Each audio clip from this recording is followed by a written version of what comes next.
I wrote a book called Unlocking Life, Insights and Ideas from Information for Life.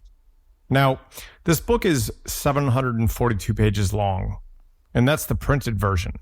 Books these days aren't usually read by a lot of people that actually need the information. And I understand that the book is extremely dense and extremely nuanced because life is extremely dense and extremely nuanced. And the book I wrote is just volume 1. I have enough information probably to write at least 2 more volumes just in the podcasts that I've created. So instead of trying to, quote, sell, end quote, it to the reader, I decided to feed an AI the entire book, just the text, and let the AI do an objective deep dive analysis. I was also worried about the potential of, for lack of a better term, self-masturbatory content about the book. But I have another friend who's also piloting this AI, and he's another veteran. He's a combat veteran from Desert Storm. And the AI has no problem pointing out when things get a little bit conspiracy theorist on his end. So it does seem to be pretty objective.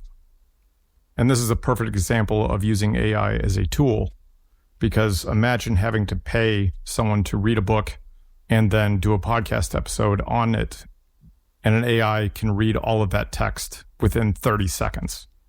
That is an amazing amount of power to have for free. I also believe that knowledge should not be hidden behind a paywall. So there is a free version. Now, the images are low resolution and the book has a watermark in it, but there is a free version of the PDF and it is fully compatible with screen readers. The links to the free version of the book, Unlocking Life, and the Amazon version of the book, if you want a printed copy of Unlocking Life, is in the description. So the one I'm going to play on this particular podcast was not prompted at all. That is the review on the book. And then what I'll do is I'll put in, there's 5 other things that I wanted the AI to analyze specifically. So I'm going to put those in as, it's going to, again, be a 5-part thing where I'm going to have part 1 is going to be which is this one. It's going to be the unscripted, unprompt version. So in other words, you throw in the text, you hit generate conversation. But the next 5 versions, which I'm not going to include this audio at the beginning of it, I'll just dive right into the review. I went ahead and prompted the AI with specific things that I wanted it to look at. So I prompted the AI by saying, hey, identify the reoccurring themes in Unlocking Life. How do these themes reflect the author's experience, mindset, and personal philosophy? And also, how do the author's background and values appear across the book's chapters and tone? What unique perspective on growth and resilience emerges? So the second one, it was all about structure and layout analysis. So I asked the AI, explain how Unlocking Life is structured to guide readers through its concepts. What does the chapter order reveal about the intended reader journey? And describe how each section or chapter in Unlocking Life builds on previous ones, supporting the book's main message and flow. So the third one was all about the author's voice and reader experience. So I asked the AI, analyze the author's voice in Unlocking Life. How does it engage readers and what kind of relationship does it create between the author and the reader? And what emotions or insights might readers gain from the narrative style in Unlocking Life? Discuss how it invites reflection. So for the fourth one, it's all about general insights for readers. So I asked the AI, give an overview of the most impactful insights in Unlocking Life. Why might these be valuable for readers? And if a reader seeks specific tools for growth, what chapters in Unlocking Life should they focus on for direct strategies? And the fifth and final one was reflection on authorial perspective. So I asked the AI, identify passages where the author's perspective or growth journey is clear in Unlocking Life. How do these moments deepen the message? And what challenges does the author seem to grapple with as reflected in the content and structure of Unlocking Life? So without further ado, here it is. Welcome to our deep dive into Unlocking Life, We're going beyond just a typical book review here. Like, we're really going to try to unlock what's at the heart of the author's journey and this unique philosophy they've created. Yeah, and it's interesting because it's not even just about like what's written on the pages, right? The book structure itself is designed to kind of guide you, the reader, on a path of personal growth. And, the author's background really plays into this. For sure. The author has a Master of Science in Rehabilitation Counseling from the University of Buffalo, served 10 years in the military as a civil engineer, and then worked as a counselor for the Department of Veterans Affairs for 6 years. That's a lot more than just an impressive resume. Oh, yeah, absolutely. I mean, the author's life has been marked by some pretty profound loss and resilience, losing friends to suicide, losing a life partner to complications after childbirth, navigating all sorts of complex personal relationships. All of these experiences are kind of woven into the fabric of unlocking life. And it gives the book this incredible depth and honesty. Okay, so let's talk about that unique structure. The book is meant to be read cover to cover, but the author also encourages readers to jump between chapters based on what really speaks to them most at any given time. It's almost like choose your own adventure through personal growth. Exactly. And that reflects a key theme right off the bat, finding your own path. The author doesn't believe in a one-size-fits-all approach to self-improvement. It's about exploring, experimenting, and discovering what works for you. Yeah, I love that. And just look at some of the section titles.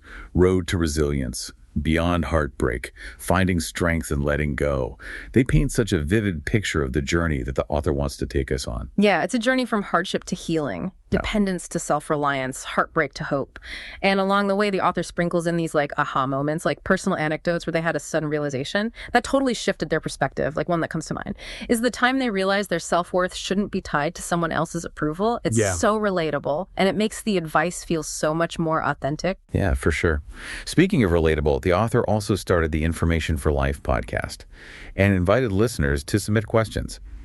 And it created this amazing community of shared learning. Yeah, it speaks to the author's belief in lifelong growth, right? That learning never stops. Yeah. And this idea of community is so crucial because the author really emphasizes that we don't have to go through this journey alone. Yeah, that's so important, especially when facing challenges. One theme that really stood out to me was this emphasis on self-compassion.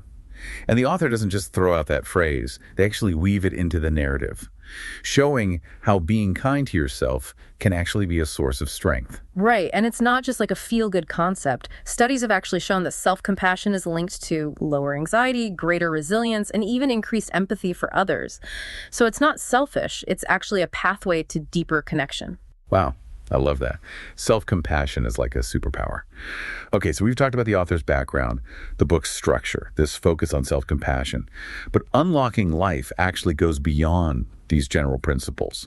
It gets into the nitty-gritty of dealing with difficult emotions, navigating relationships, even managing finances. Right, and what makes this practical advice so compelling is that it's constantly tied back to the author's personal experiences. You get the sense that they're not just preaching from a pedestal, but they're sharing what they've learned from walking through fire themselves. Exactly. So are you ready to delve into some of those practical tools and insights? Oh, yeah, absolutely. Let's unlock the next level of this deep dive. Let's start with how the author tackles relationships. Like, they dedicate a significant portion of the book to this, really getting into the complexities of love loss and everything in between. Yeah, it's like a masterclass in navigating the messy reality of human connection. And the author doesn't shy away from the tough topics. Like, they talk about communication breakdowns, dealing with toxic people, even things like monkey branching, where someone jumps into a new relationship before they've fully ended their old one. Oh yeah, totally. Which is a perfect example of the author's relatable, down-to-earth style. They use terms that we actually use in like everyday conversations, and they aren't afraid to inject a little humor into the mix.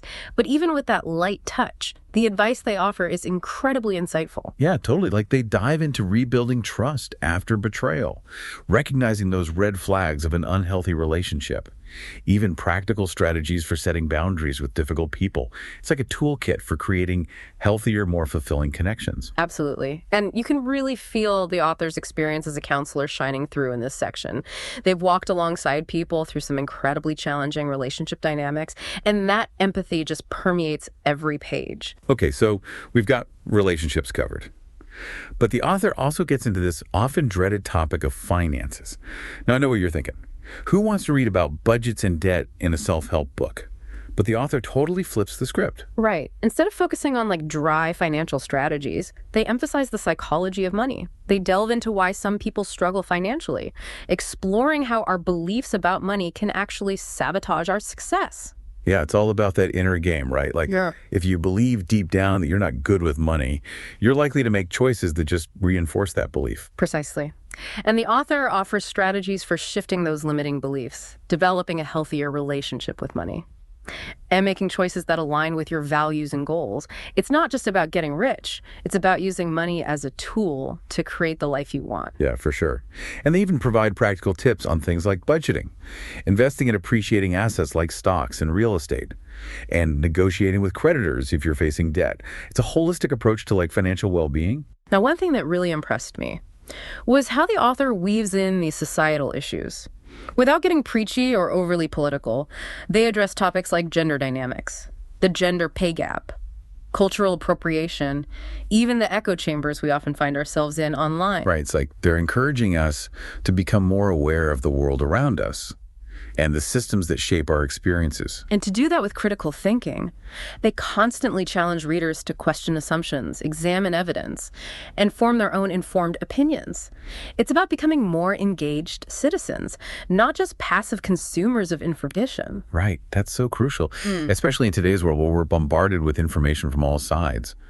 But unlocking life doesn't just raise awareness of these big issues.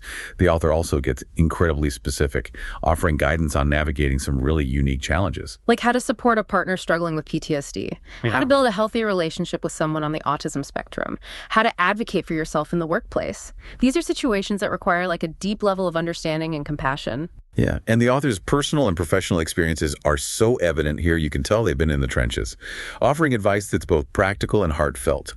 But what I truly appreciate is the tone they strike throughout the entire book.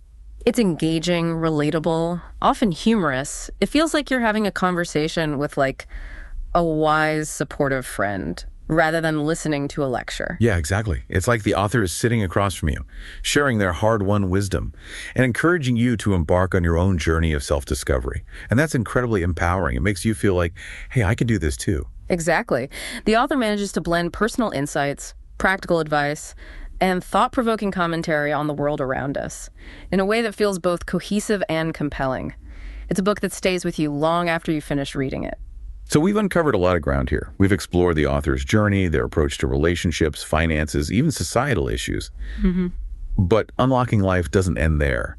It culminates in this powerful call to action, a challenge to take all these insights and actually put them into practice. Yeah, that's where the rubber meets the road, right? It's not enough to just read about self-improvement. You have to actively engage with it. Make it a part of your daily life. Absolutely. So are you ready to discover what that looks like? Because this is where the real transformation begins. Let's unlock this final chapter of our deep dive and explore how the author empowers readers to turn insights into action. Okay, so we've talked about relationships and finances and societal issues, but how does unlocking life help us like actually implement these ideas into our daily lives? Well, that's where that final section of the book really shines. The author lays out this clear call to action, challenging us to take those aha moments and actually translate them into real change.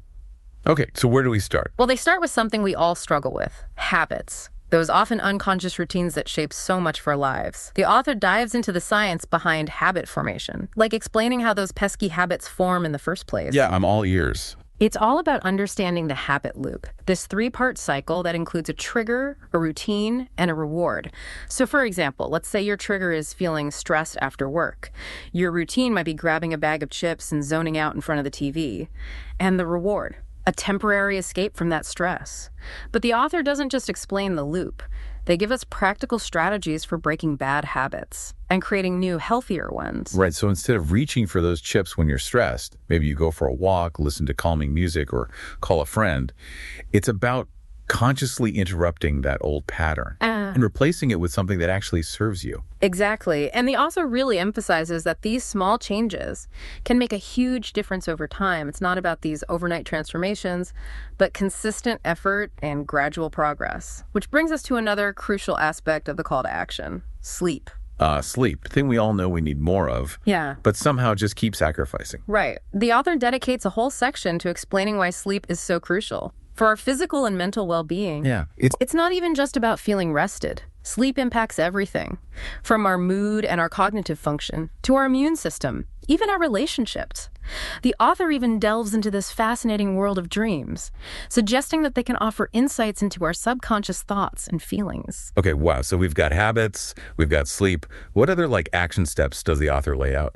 Well, in today's digital age, they really challenge us to be more mindful of our online behavior. They talk about the dangers of echo chambers, where we only surround ourselves with people who share our views, and the potential for negativity and even cyberbullying. It's so true. It's a reminder that words have power, even online. We need to use them responsibly and cultivate empathy, even when engaging with people we disagree with. Exactly. And finally, the author emphasizes the importance of embracing authenticity in all areas of our lives. It's about being true to ourselves, living in alignment with our values, and building relationships based on honesty and respect. Oh, I love that. That really resonated with me. It's not about striving for perfection, but about showing up as our true selves, flaws and all, and allowing others to do the same. It's about embracing that vulnerability and connection. Beautifully said. And the best part is, the author doesn't just tell us what to do. They actually provide a framework for putting these insights into practice. Right. There are specific exercises, techniques, even resources to help us integrate these principles into our daily lives. It's like having a personal growth coach right there in the pages of the book. Yeah, I love that. And the author reminds us to be patient with ourselves. Change takes time and effort. It's not about overnight transformations, but about celebrating those small wins along the way and just enjoying the journey. So what does this all mean for you, the listener? Unlocking Life isn't just a self-help book. It's an invitation to embark on a journey of self-discovery. It's about exploring your inner landscape, challenging your assumptions, and ultimately creating a life that is both meaningful and fulfilling. It's a reminder that we all have the power to unlock our own potential, to overcome adversity, and become the best versions of ourselves. And as the author beautifully puts it, it's never too late to start that journey. Every day is a new opportunity to learn, to grow, and to evolve. So if you're ready to unlock your own potential, pick up a copy of Unlocking Life and dive in. Be kind to yourself, embrace the challenges, and celebrate every step you take towards a more authentic and fulfilling life. That's it for our deep dive into Unlocking Life. We hope you found this exploration insightful and inspiring. Until next time, keep learning, keep growing, and keep unlocking the best version of yourself.